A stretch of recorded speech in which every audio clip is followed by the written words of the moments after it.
औज़ुबिल्लाहिमिनश्शैतानिर्रजीम बिस्मिल्लाहिर्रहमानिर्रहीम। आज हमने पढ़ना है बेटा हमारा फ़र्स्ट ईयर का जो इंग्लिश है उसकी आज हमने पढ़नी है। पोइम स्टार्ट करने लगे हैं द रेन। और ये हमारी फ़र्स्ट ईयर इंग्लिश जो है LHB की बच्चियाँ उनकी भी सेम है। तो रेन हम नज़म पढ़ने लगे हैं। ये नज़म जो बारिश है उसके मुतल्लिक़ है, तो हम पढ़ते हैं बेटा इसको आसानी के साथ इंशाल्लाह। इसको शॉर्ट करेंगे। इन पोइम्स के अंदर से तकरीबन 8 नंबर के सवालों के जवाब और 5 नंबर का जो है वो रेफरेंस कॉन्टेक्स्ट आता होता है।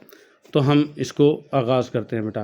ये नज़म बारिश के खुशगवार जो पहलू है उसको ज़ाहिर करती है। छमा छम बरसती बारिश को, जो बारिश की बूंदें हैं मस्ती और कैफ़ का समा बांध देती हैं। बारिश के कतरे दरख्तों के बालाई घने पत्तों पर गिरते हैं। शायर इन बालाई पत्तों को अमीर पत्ते यानी घने पत्ते कहता है। यहाँ पे बेटा वो बताता है कि जैसे अमीरों के ऊपर ज़्यादा दौलत होती है अमीरों के पास और गरीबों के पास कम होती है, सेम इसी तरीके से जो बड़े पत्ते हैं उनके ऊपर बारिश जो है वो ज़्यादा गिरती है और फिर वो सारी बारिश को एंजॉय करके कतरा कतरा निचले छोटे पत्तों को देते हैं। सेम इसी तरीके से वो अमीरों और गरीबों को के साथ इसकी तशबीह करता है। बड़े पत्तों को अमीर पत्ते कहता है और छोटे पत्तों को वो गरीब पत्ते कहता है। ये बालाई घने पत्ते जब बरसती बरसात में सैर हो जाते हैं तो निचले कम घने पत्तों पर बारिश का पानी कतरा कतरा टपकाते हैं। शायर इन निचले छिद्रे कम घने पत्तों को गरीब पत्तों का नाम देता है। अमीर पत्ते गरीब पत्तों पर इस तरह बूंदे टपकाते हैं जिस तरह अमीर लोग गरीब लोगों को सिक्का सिक्का खैरात देते हैं। ताहम पत्तों पर छम छम बरसती बारिश बहुत ज़्यादा मौसीकी पैदा करती है बेटा। ये मुतरन्नम मौसीकी, ये मुश्किल अल्फाज हैं, मैं सादा कर रहा हूँ इनको, जिसका असर शायर पर नशा तारी कर देता है। शायर को उम्मीद है कि बारिश थम जाने के बाद का मंज़र बारिश बरसने के मंज़र से भी ज़्यादा दिलफरेब होगा। सूरज पूरी आबोताब से निकलेगा और धुली धुली फ़िज़ा इसकी नकरी किरणों में जगमगा उठेगी और नूर आफ्ताब में बारिश की बूंदें मोतियों और नगीनों की तरह चमक उठेंगी और ये एक रूह परवर मंजर होगा। तो इसका ये मेन आइडिया देखना है बेटा। ये कॉन्टेक्स्ट में आप मेन आइडिया लिख सकते हैं। The poet hairs the sound of falling rain on leaves. जो शायर है पत्तों पर पड़ने वाली बारिश के कतरों की आवाज़ सुनता है। The rain water is falling drop after drop on the lower thin leaves. बारिश का पानी निचले कम घने पत्तों पर कतरा कतरा टपक रहा है। The music produced by the falling rain is soft and sweet. जो बारिश के कतरे गिरने से जो मौसीकी पैदा हो रही है वो बड़ी दिलकश है, दिलचस्प है। After the rain the sun will shine bright. बारिश के बाद सूरज पूरी आबोताब से चमकेगा। द डार्क राउंड ड्रॉप्स, जो बारिश के कतरे हैं जिन पर रोशनी नहीं पड़ी, ऑफ द वाटर पानी के, विल बिगन टू शाइन, वो चमकने लगेंगे। इन ब्राइट रेज ऑफ सनशाइन, सूरज की चमकदार रोशनी में। It will Indeed be a lovely site, ये एक दिल फरेब जो है मंज़र होगा। रेफरेंस इसके अंदर हम पढ़ेंगे बेटा। रेफरेंस लाजमी होता है। रेफरेंस कॉन्टेक्स्ट 5 नंबर का आता है। The lines have been taken from the poem. अच्छा, कुछ शेर दे दिए जाएंगे, उनका अंदाज़ा लगाना है कि किस पोएम से आए हैं बेटा।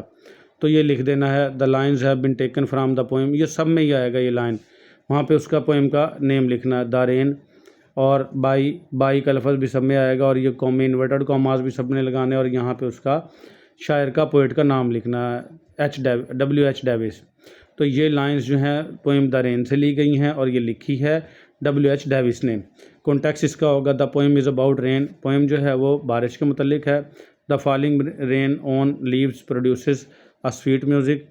गिरती हुई बारिश जो है जो पत्तों पे गिरेगी वो एक सुरीली मौसीकी पैदा करती है। आफ्टर रेन, बारिश के बाद, द सन शाइन्स ब्राइट, सूरज पूरी आबोताब से चमकेगा। The rain drop shine in the sunshine, बारिश के कतरे सूरज की रोशनी में चमकेंगे। It makes lovely sight everywhere, और हर तरफ खूबसूरत मंजर बन जाएगा ये। तो ये तो हमारी पोएम थी बेटा द रेन। अभी हम इसके सिर्फ सवालों के जवाब पढ़ लेंगे और फिर अगली पोएम पे चलेंगे। ये पोएम जो है वो आपने सवालों के जवाब, इसका रेफरेंस कॉन्टेक्स्ट और इसको जहन में रखना है बस, और इनका रेफरेंस कॉन्टेक्स्ट पे ज़्यादा वो हिसाब देना है बेटा। रेफरेंस में क्या लिखना है, पोएम का नाम और शायर का नाम, और कॉन्टेक्स्ट में उसका खुलासा जो ऊपर हमने पढ़ा बेशक वही लिख सकते हैं। ये पढ़ते हैं बेटा इसके short question. Who has written the poem the rain. Poem जो रेन है वो किसने लिखी है? W.H. Davies has written the poem the rain. W.H. Davies ने ये जो पोएम है द रेन वो लिखी है। His poetry is grounded in realism. Realism है लफ्ज़ बेटा REALISM। उसकी जो शायरी है वो हकीकत पर मबनी है। He engages the themes of hardship, वो natural world and city life. कहता है वो मशक्क़त, कुदरती दुनिया और शहरी ज़िंदगी के मौज़ूआत ज़ेर बहस लाता है। ये W.H. डेविस ने जो अपनी दूसरी पोइम्स में है ये हार्डशिप, नेचुरल वर्ल्ड और सिटी लाइफ इनको उजागर किया है बेटा, तो आपने ऐसे याद कर लेना। What does the poet hear in the poem the rain. जो पोइम है द रेन, उसमें जो शायर है वो क्या सुनता है। The rain falls on to the top thick leaves. बारिश जो है वो गिरती है टॉप जो घने पत्ते उन पर। इट प्रोड्यूसेस स्वीट म्यूज़िक, ये एक सुरीली धुन पैदा करती है। The poet hears soft lovely music and enjoys it. शायर जो है वो धीमा सुरीला राग सुनता है और इसको एंजॉय करता है। What is meant by rich leaves. जो अमीर पत्ते हैं उसका क्या मतलब है। Why does the poet call the upper leaves the rich leaves. शायर जो ऊपर वाले पत्ते हैं उनको अमीर पत्ते क्यों कहता है। Rich leaves are the top thick leaves. Rich leaves जो हैं वो ऊपर वाले घने पत्ते हैं। दे ग्रो प्रोफ्यूजली, वो कसरत से उगते हैं। As they directly receive sunshine and rains, क्योंकि वो डायरेक्टली सूरज की रोशनी और रेन को हासिल करते हैं, तो इसलिए उसने उनको रिच लीव्स कहा है। They look green and shiny, वो हरे नज़र आते हैं और चमकदार नज़र आते हैं। What is the meant by poor in the poem the rain. इस रेन में जो पुअर का लफ्ज़ है वो किस लिए यूज़ किया गया है। The top leaves grow in plenty, ऊपर वाले पत्ते बहुतात में उगते हैं। दे आर थिक, वो मोटे होते हैं। The lower leaves grow thin, जो निचले पत्ते हैं वो बहुत कम मिकदार में उगते हैं। They are less in number, और वो तादाद में भी कम होते हैं। देयर फॉर, यही वजह। दे आर पुअर, वो गरीब हैं। The lower poor leaves are set in contrast with the top rich leaves, तो जो नीचे वाले छिद्रे पत्ते हैं वो बालाई पत्तों से जो है उनका मुआजना किया गया है बेटा। कंट्रास्ट का मतलब मुआजना किया गया है बेटा। How does rain water fall on leaves. बारिश का पानी पत्तों पर कैसे गिरता है। The rain heavily on the top thick leaves. बार बार वही लफ्ज़ आ रहे हैं। एक आध सवाल याद कर लेंगे, अच्छे से याद कर लेंगे तो बार बार वही लफ्ज़ आते जाएंगे। तो बारिश जो है वो बहुत तेज़ी से गिरती है घने पत्तों पर। The top rich leaves passes on the rain water drops after drops. बड़े जो पत्ते हैं वो कतरा कतरा करके छोटे पत्तों को देते हैं। लोअर थिन लीव्स को। It looks like a rich people giving alms to the poor coin after coin. या ऐसे लग रहा है जैसे अमीर लोग खैरात दे रहे हैं सिक्का सिक्का करके गरीब लोगों को। कॉइन आफ्टर कॉइन, सिक्का सिक्का करके। What is the effect of rain on the poor leaves. छिद्रे पत्तों पर या गरीब पत्तों पर बारिश का क्या असर पड़ता है। Rain does not fall direct on the poor leave. बारिश डायरेक्ट जो है पुअर लीव्स पे नहीं पड़ती। It falls heavily on the top thick leaves, ये बहुत हैविली गिरती है टॉप थिक लीव्स पर। The top rich leaves passes on the rain water drop after drop on to the lower thin leaves. कहता है जो घने पत्ते हैं वो कतरा कतरा करके छोटे छिद्रे पत्तों को देते हैं। However the poor leaves also enjoy the lovely effect of the rain indirectly. ताहम जो छिद्रे पत्ते हैं या गरीब पत्ते हैं वो भी इस बारिश को एंजॉय करते हैं। डायरेक्टली नहीं करते, इनडायरेक्टली करते हैं, यानी डायरेक्ट उन पे नहीं गिरती, इनडायरेक्टली करते हैं। How does the rain music effect the poet. बरसात जो है शायर पर क्या असर करती है। The rain falls on the top thick leaves. बार बार वही लफ्ज़ वही घुमाया जा रहा है, इसलिए पोइम में आसान है बेटा कि आप एक दो सवाल याद करते हो तो आपको वही लाइनें आप बार बार रिपीट कर सकते हो। रेफरेंस कॉन्टेक्स्ट में भी यही लाइन थी और आप ये बार बार रिपीट कर सकते हो। जो सवाल भी आया यही रिपीट कर करके और उसमें थोड़ा बहुत ऐड करके और सवाल का जवाब लिख सकते हो। The rain falls on the top thick leaves. बारिश गिरती है ऊपर वाले घने पत्तों पर। इट क्रिएट स्वीट म्यूज़िक, ये बड़ा ज़बरदस्त किस्म का म्यूज़िक पैदा करती है। The poet enjoys his soft music. Poet जो है ये नरम म्यूज़िक इंजॉय करता है। As poet is sensitive soul, क्योंकि जो शायर है उसकी रूह में हसासियत है। It exerts a high impact on his delicate feeling, वो इसके जो नाजुक एहसासात है उनके ऊपर गहरा असर डालती है। How does the sun shine after rain. बारिश के बाद सूरज किस तरह चमकता है, ये इंपॉर्टेंट सवाल है जिन पे निशान लगे हुए हैं। आफ्टर द रेन, बारिश के बाद। द सन शाइन्स ब्राइट, सूरज पूरी आबोताब से चमकेगा। It's spread lovely wondrous light, वो एक उम्दा किस्म की रोशनी जो है वो फैलाएगा। It makes every dark thing bright, वो हर गैर मुनव्वर चीज़ को रोशन कर देगा। विद इट्स ब्राइट लाइट, वो अपनी ब्राइट लाइट से। The bright sunshine is a symbol of Joy and bliss, जो चमकदार रोशनी है वो मुसरत की अलामत है। अच्छा, how does scenery look after rain, बारिश के बाद मंजर कैसा नज़र आता है। आफ्टर द रेन, बारिश के बाद।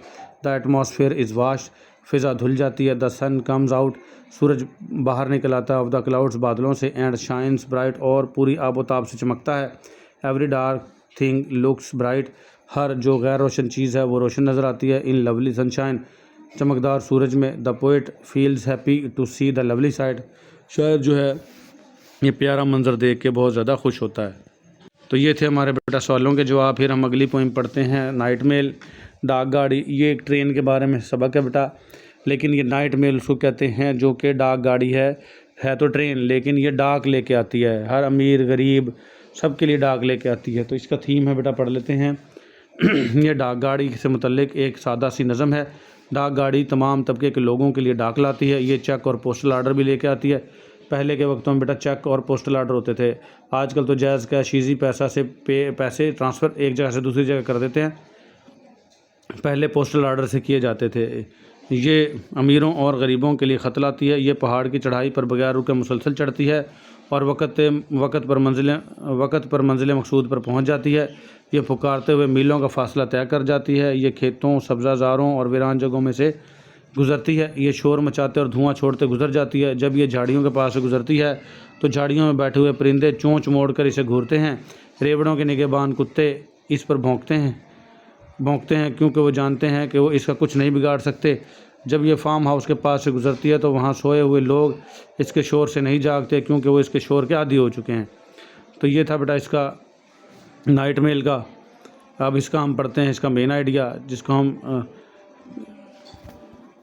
खुलासा भी कहते हैं बेटा। तो वही पोइम में रिपीट होता जाएगा, इसलिए हम पढ़ लेते हैं। It is a simple poem, ये सादा पोइम है। अबाउट नाइट मेल, डाक गाड़ी के मुतल्लिक। The night mail brings cheques and postal orders, night mail cheque लेके आती, पोस्टल आर्डर लेके आती है। For people of all sorts, हर किस्म के लोगों के लिए। It's climb on the slopes, ये ढलवान पर चढ़ती है ईजीली, आसानी से। It is always in time, ये हमेशा वक्त पे पहुंचती है। It passed by the fields for cotton grass grassy fields, ये गुज़रती है कपास के खेतों के पास से और घास के मैदानों के पास से। मोरलैंड, झाड़ियों के पास से। एंड थ्रू फार्म्स, और खेतों के पास से गुजरती है। It's makes a great noise, ये बहुत शोर करती है। एंड इमिट्स स्मोक, और धुआं निकालती है। ओवर इट, अपने ऊपर से।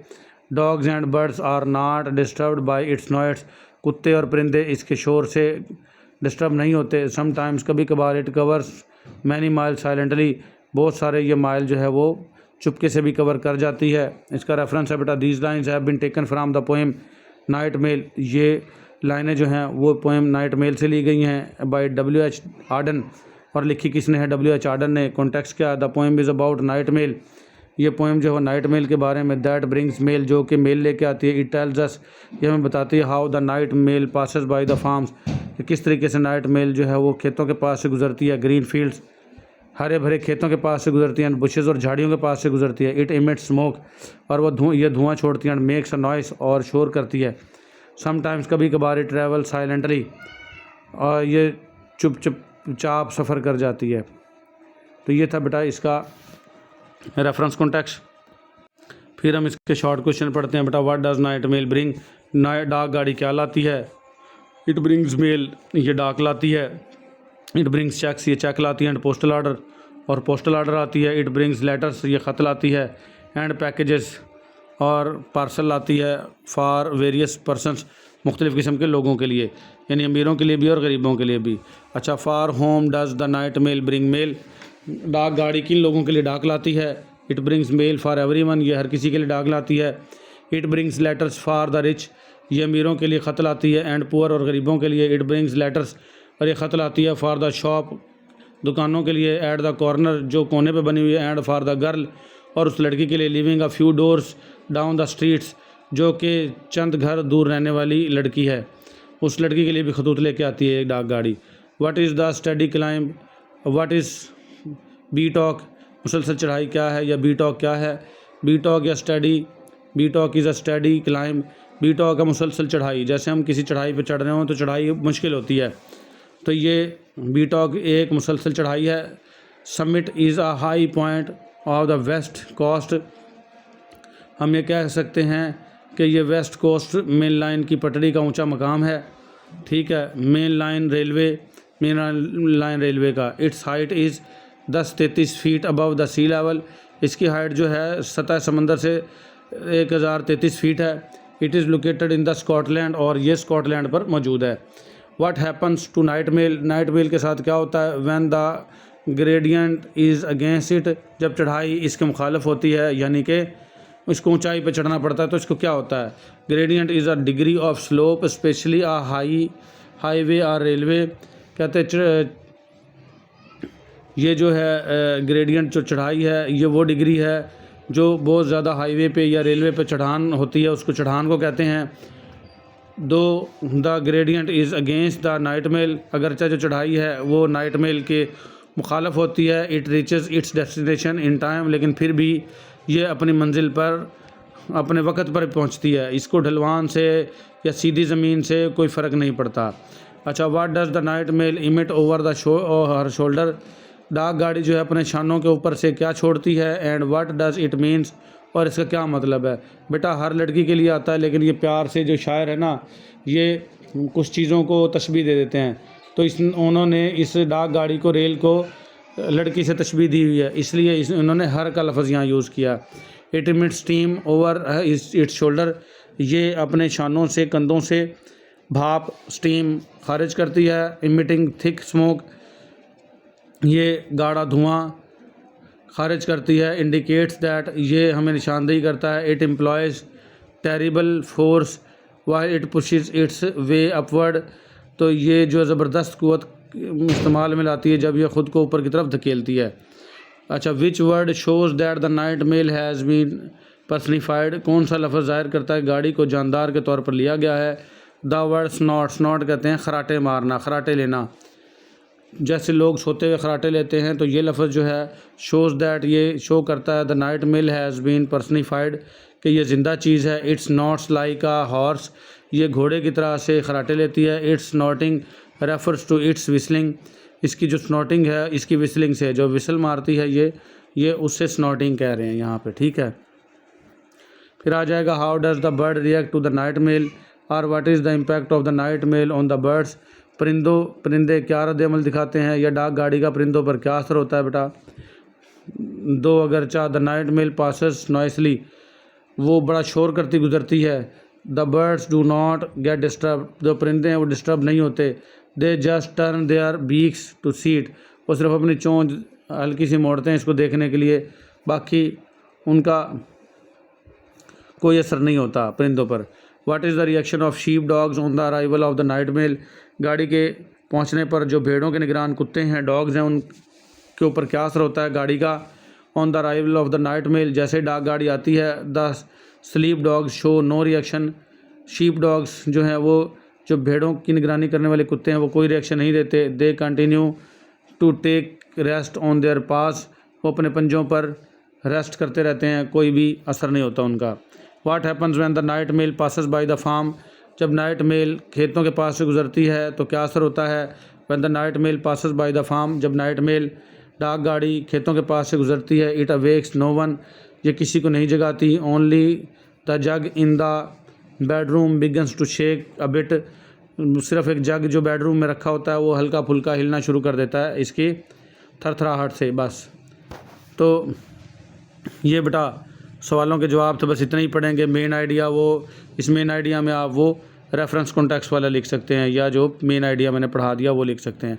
तो आज के लिए हमारा इतना ही। जो अगली पोएम है वो हम बेटा पढ़ेंगे अगले लेक्चर में, वो होगी the loveliest of the trees the cherry now, दरख्तों में सबसे खूबसूरत तरीन दरख्त जो चेरी का है, वो हम पढ़ेंगे अगले लेक्चर में। आज के लिए इतना ही, अल्लाह हाफिज़।